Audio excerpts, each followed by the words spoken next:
Hi everyone, so I am back now with the Teclast F15. I've used this laptop for a week and I find it is very good. This has to be one of the top 3 Gemini Lake laptops. So if you're unfamiliar with the spec of this laptop, it's right up here. So it has a Sauron N4100 paired up with 8GB of RAM and 256GB of storage. It has wireless AC, Intel's 3165 chipset, and it's running Windows 10 Home with a 43Wh battery.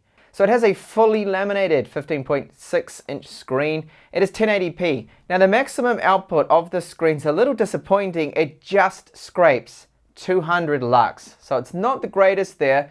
And when it comes to the color gamut coverage, we're getting 48% Adobe RGB and sRGB of about 64%. So it's not really that great in terms of the color accuracy what you're getting.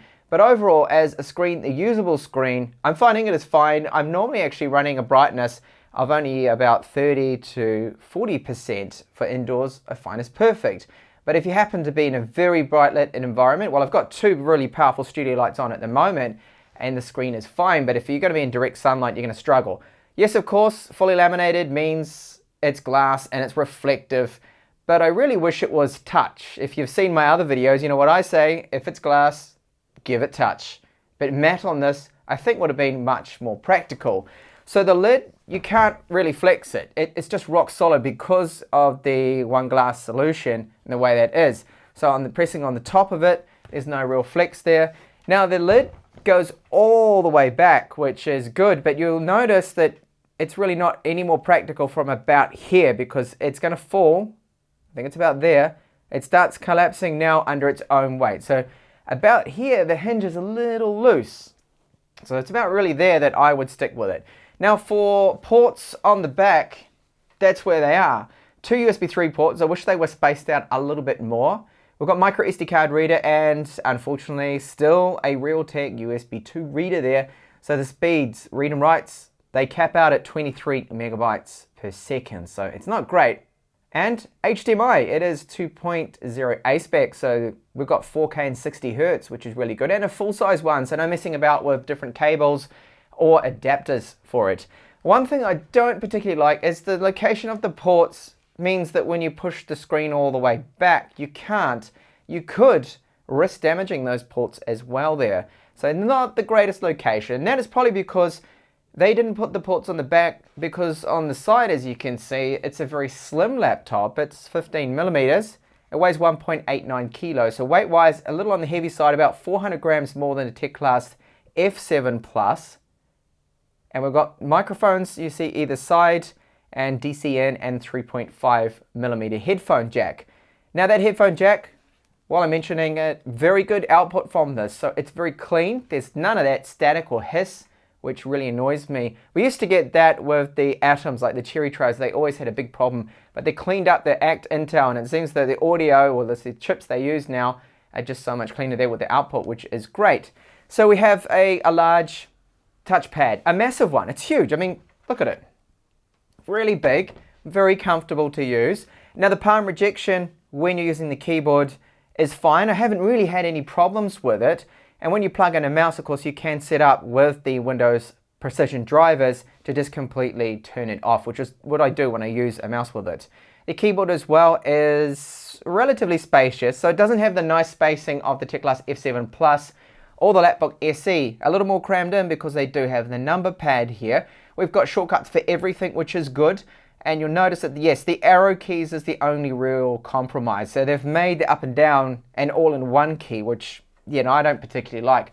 Power button, however, is away from the keyboard, which is separated, which is what everyone pretty much wants. A lot of manufacturers will include it as the delete key, and you often end up putting it into sleep. But that doesn't happen here with this. So very good backlit keyboard as well with 2 different levels. The travel is about 1.5 millimeters. So touchpad and keyboard combination, I really like. I've been typing on this now for a week. Perfect. I haven't had any problems with it at all. And just the feedback you get from the keys. Quality keycaps as well we do get with this. So there is a webcam at the top.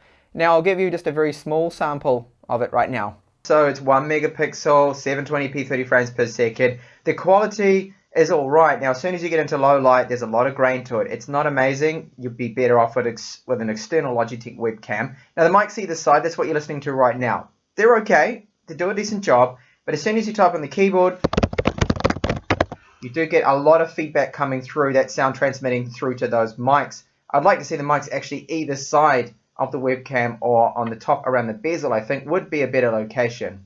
And then the bottom, you'll notice that we do have there an SD slot. So this is great. You can upgrade the SSD. Very easy to do this. You can even install smaller ones, so 2242 or 2260 in size.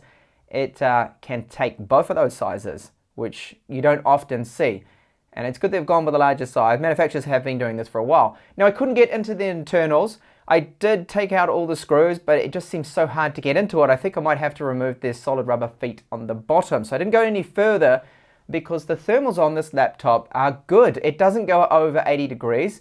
They did set a 9-watt power limit, and I haven't actually increased that. You could probably get away with increasing it up to 10, perhaps maybe 11, because the BIOS in this laptop is completely unlocked. Now, to mention the charge times, it's a larger battery they're using in here, so it's a 43 watt-hour battery, so it takes a little bit longer than the 37, as you'd expect that you get on the Laptop SE or the Teclast F7 Plus. So instead of 2.5 hours with those ones, it's closer to 3. It's about just under 3 hours to fully charge it at 12 volts, 2 amps. Battery life, just cover that now, it's very good. As long as you keep the brightness to about 30%, 30-40%, I was able to squeeze out almost 8 hours. And I believe at the lowest brightest setting, you'll probably be able to get even higher than that, maybe even 9 hours, depending on what you're doing, of course. If it was just straight out video, then you'll be able to do that. But I was using the internet, so this was Chrome mixed use, and the wireless was on the whole time. And the audio on it, so when I looked at the bottom there, I didn't actually mention that, did I? We've got downwards firing speakers. Don't particularly like their location. I find the audio, the speakers, they're not loud enough. This happens so often. It just seems to be, I'm repeating myself here all the time. So one of these days, I hope they're going to focus a little bit more on the speakers. So the quality's okay. There's a little tiny bit of bass, as you hear from my sample, that I will show you now.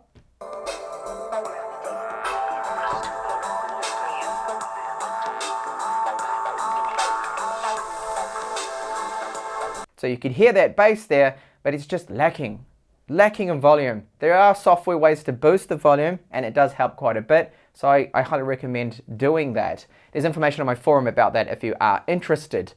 And then when you look at Linux support, it does support Linux. So I tested it out. Everything is working. So that's great. Wireless, brightness controls, the touchpad, and of course your audio too is working. So that is good news there. Now, when we take a look then at gaming performance, if you were going to be gaming on this laptop, that it's not wonderful. So you get about 30 frames per second with 720p, lowest settings in Counter-Strike Global Offensive. Games like League of Legends, light titles, they're all going to be playable even in 1080p, but not wonderful frame rates, at least playable frame rates. So that is the main thing there. So not really focused for gaming. When it comes to general use, however, I found that the performance is good. It feels one of the faster Gemini Lakes that I have reviewed, definitely because of the dual channel RAM and the 9 watts they have set. So you can do quite a bit of multitasking. It'll play VPN and HEVC codec files just fine. It natively decodes them in the GPU. 4K streaming, perfectly fine as well. Amazon Prime, things like that, Netflix. It's going to stream it all with no problems. I found the internet keeps up with my wireless connection here, the 300 megabits. It can actually transfer over the full speeds, which is something I don't normally see. And FTP transfers, you're looking with the Intel Wireless AC3165, almost 400 megabits per second maximum transfer rate. So it's not the fastest card out there, and it does have Bluetooth 4.1 incorporated in it, but it works well. I feel overall it's good there for the kind of performance you're getting. When it comes now then to wrapping up, is this a laptop that I feel that's a good buy? It is, and it isn't, because it's currently overpriced. So I love the keyboard. The build quality is very good. It looks premium with the slimmer bezels. It certainly feels premium, and the touchpad's really nice and large. Battery life is decent. The webcam, as you saw from the sample, it's okay. It's not the best, but I've definitely seen a lot worse there. So the cons, port location, not brilliant. We do have HDMI 2. I find the USB ports just a little too close together. You can risk damaging them. And okay, it's a little heavy. that's not exactly the greatest. And the speakers, as mentioned, so super weak speakers. The real issue for me is the price. Selling now for about 400 at the time of this video, 419 US. It is not helped by Intel's 14 nanometer shortage on their chips. So Intel is partly to blame there. Of course, the materials are more premium. The screen could be a lot brighter, but overall, if you want a larger 15.6-inch laptop for light tasks, so your office work, internet, with a great keyboard, a big, very useful touchpad, very usable one, then this is a laptop to go for once that price drops down, which of course I believe it will. So wait until it gets at least under 400 US then, and that is probably when you want to pick that up. So thank you so much for watching this slightly faster review here from me of Teclast F15 Plus, sorry, the F15, and I do recommend the Teclast F7 Plus, is why I said plus. That's another laptop from them, but it is 14 inches. It's also very good, but it doesn't have a fully laminated display, and it is cheaper too, and lighter. And thanks a lot for watching this review. Please do like and subscribe for more. Bye for now.